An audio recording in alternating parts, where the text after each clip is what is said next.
British Airways Flight 5390. British Airways Flight 5390 was a popular one. It took off from Birmingham, UK on June 10, 1990 and was headed to sun-soaked Malaga on Spain's coastline. On board were 81 passengers, even though the aircraft was capable of holding up to 116. However, it wasn't unusual for this time of year for the flight not to be completely full, as the school holidays and main vacation season weren't due to start for another month. The takeoff was uneventful, and Flight 5390 headed south towards sunnier shores.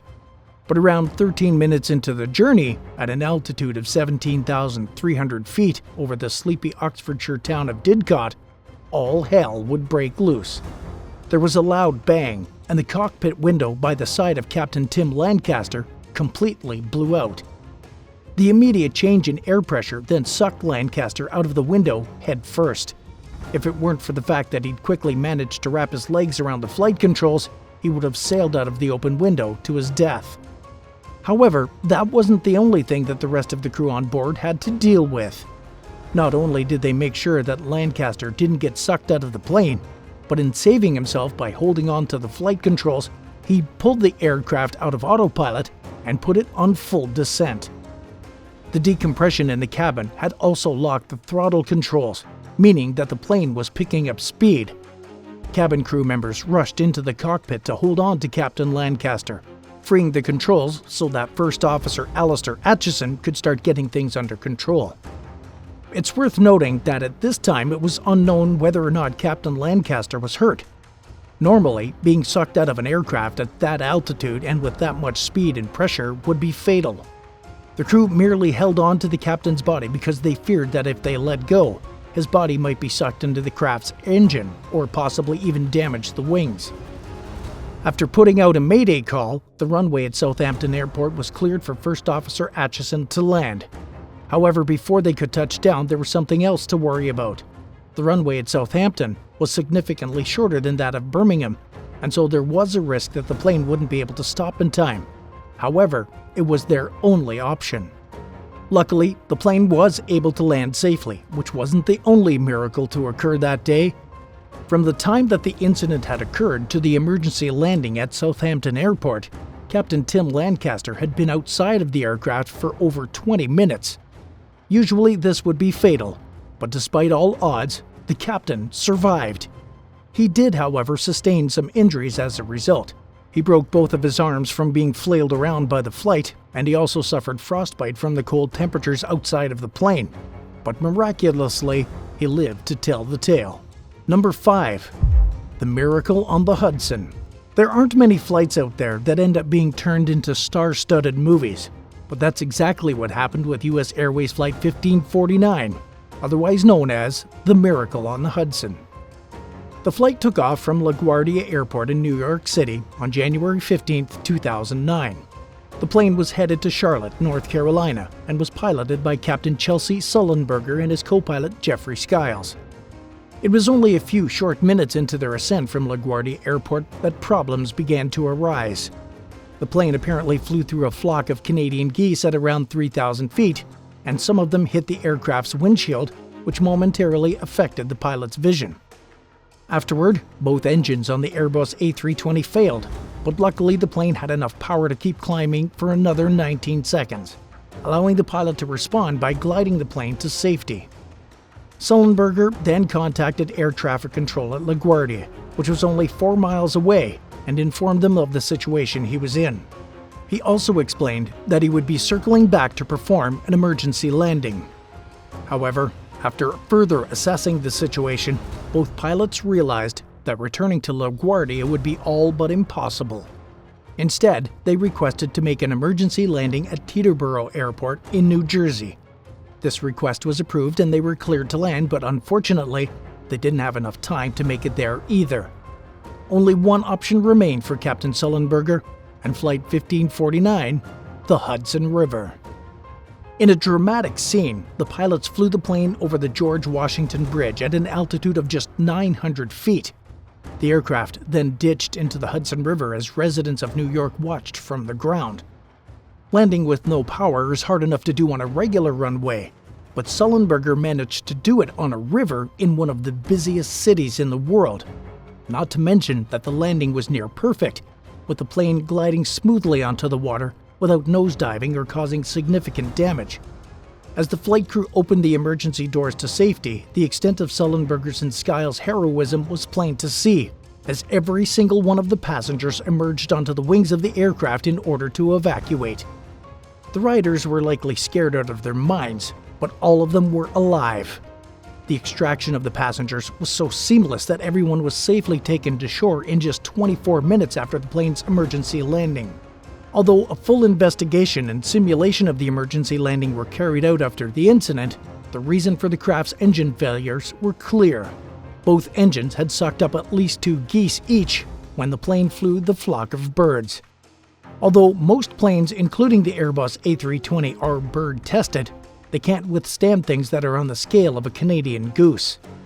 The aircraft's engines ultimately jammed after the geese were sucked into them, and they weren't able to restart as a result. Following the miracle on the Hudson, Captain Sullenberger went on to be praised for his skills that day, carrying out multiple TV interviews and becoming an advocate for aviation safety. The aircraft itself was in such good condition that today, it can be found in the Carolinas Aviation Museum. The Miracle on the Hudson was also made into a movie of the same name in 2016, starring Hollywood star Tom Hanks as Captain Chelsea Sullenberger. Number 4. Delta Flight 128. Although Seattle might be cold at times and definitely rainy, it's a paradise compared to Shemya Island in Alaska. However, this is where 194 passengers and the crew of Delta Flight 128 ended up in December of 2018. The aircraft was en route from Beijing to Seattle at the time of the incident. After the pilot of the craft reported engine troubles, the plane was forced to divert to the Alaskan island, which can be found in the North Pacific Ocean. Thankfully, they didn't have to make a crash landing in some frozen wasteland. Shemya Island is home to Erickson Air Station, which the U.S. Air Force normally uses to refuel their aircraft. However, in the event of an emergency, it can also be used by civilian planes. This wasn't just a quick layover though, as the passengers would find themselves stuck on Shemya Island, a whopping 1,450 miles away from Anchorage, the nearest big city. The aircraft arranged for a plane to pick up the passengers to take them to their final destination, but it would take over 11 hours before it finally touched down on the island. Some of the passengers on board were taking their first ever flight outside of China, such as the parents of University of Washington graduate Zhan Tian, who were traveling to Seattle for the first time to visit their daughter. Zhan was shocked when she went to go and check on the status of her parents' flight, only to see that it was in Alaska rather than on approach to Washington. The replacement flight landed safely in Seattle a few hours later, but the passengers will likely remember their emergency layover on Shemya Island for the rest of their lives. Number 3. United Airlines Flight 1175. Passengers on United Airlines Flight 1175 from San Francisco, California to Honolulu, Hawaii likely had the fright of their lives if they were looking out the cabin windows. The plane, which took off on February 13, 2018, was mid-flight when passengers heard a loud bang from the right-hand side of the aircraft. After that, the plane started to shake and bounce, followed by another round of loud banging that could be easily heard by riders. The reason for this sudden noise and uncontrollable shaking would have been obvious to anyone sitting on the right-hand side of the airplane near the wing. Instead of a white, protected jet engine, the entire back of the engine cover had come off mid-air, revealing the plane's delicate workings underneath. At this point in the journey, Flight 1175 was over the Pacific Ocean, with no land in sight. The passengers were being shaken in their seats, and the injured engine continued to make concerning noises. And at the same time, metal sheets could be seen waving in the air, threatening to detach even further from what was left of the engine cover. Despite the initial panic, the passengers and crew tried to make light of the situation as best they could. Many riders somehow sat calmly despite the entire plane shaking, with the clanging of metal hitting the wing and the fuselage. Others decided to take videos and images on their phones, though they weren't screaming in panic for internet fame, instead gently poking fun at the situation. One man, Google engineer Eric Haddad, who was sitting near the affected engine, even held up his plane's safety leaflet to the window while taking a video. He then posted the clip online and even added a humorous caption that said, "I don't see anything about this in the manual." With one of its engines exposed to the elements, it's a miracle that 90 minutes after the incident occurred, Flight 1175 touched down on the landing strip in Honolulu. The crew instructed everyone to brace themselves, chanting the words over and over again, likely because they knew it would be a bumpy landing. Some people on board even started to cry, wondering if this would be the final straw for the struggling aircraft.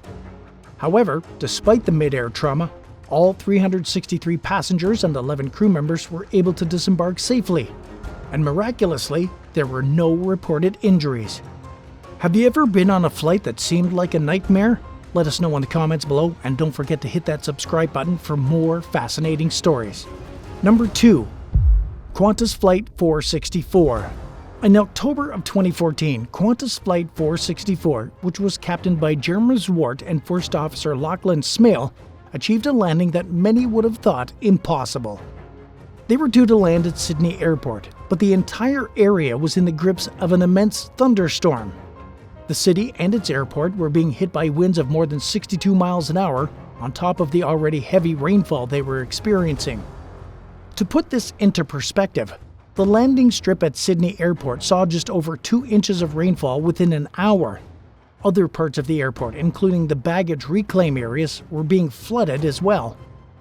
Flight 464 was circling the airport for over an hour in these conditions, unable to land.